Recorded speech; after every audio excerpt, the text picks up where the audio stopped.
Welcome HDR students, PhD and Masters by Research students to our October update.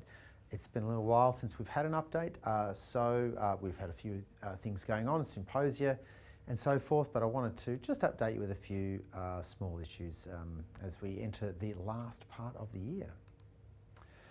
First thing I'd like to do is give you something of an update about the moves that some of you will be making, at least, to the new Health Innovation Building on North Terrace.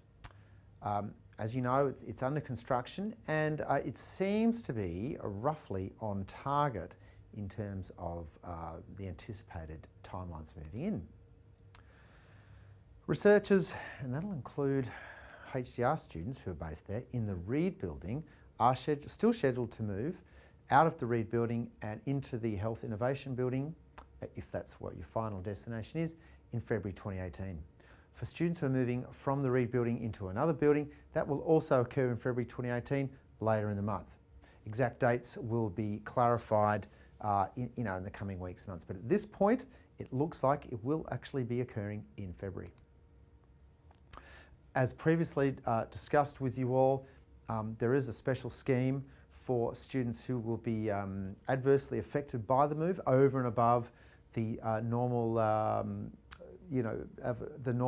sort of interference with candidature that can sometimes happen.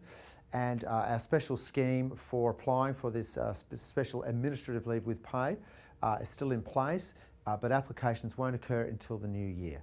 But as we approach that time, I'll let you know a little bit more.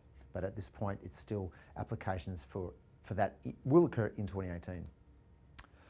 Now, just to remind you, we have been running writing retreats for PhD students, so Masters Research students as well, and these have been quite a success. Some people have been very enthusiastically attending these, and we've been having these once per month after the success of our first one. There are a couple more left for 2018. The next one on November 16th, and the next one after that, and the final one for the year on December 7th. They've been quite successful, and you're allowed to attend as many or as few as you like. And there's free coffee and morning tea as well. A good chance to lock yourself away with some other students and just do some writing. The invitations for the next ones will be coming out soon. And based on the success of them this year, I think we'll probably run them again in 2018. And lastly, last thing I wanted to say was, I know I've mentioned this before, but for those students who are preparing their thesis for examination, really important, and I mean it's a legal requirement, for those, and it's pretty much all students either on a tuition fee waiver and or a stipend from the Commonwealth, you have to include some acknowledgement text in the acknowledgement section, acknowledging the support of the Commonwealth Government through the research training program. Scholarship. Now, or you can have some words that are quite similar to that effect, but you have to acknowledge the Commonwealth, and the university's audited for this, so be sure to make sure you've got some sort of wording to that effect in your acknowledgement section of your thesis. That's all I wanted to tell you about on this current update. I look forward to maybe seeing some of you at writing retreats going forwards and catching up with some of you before the end of the year. Thanks.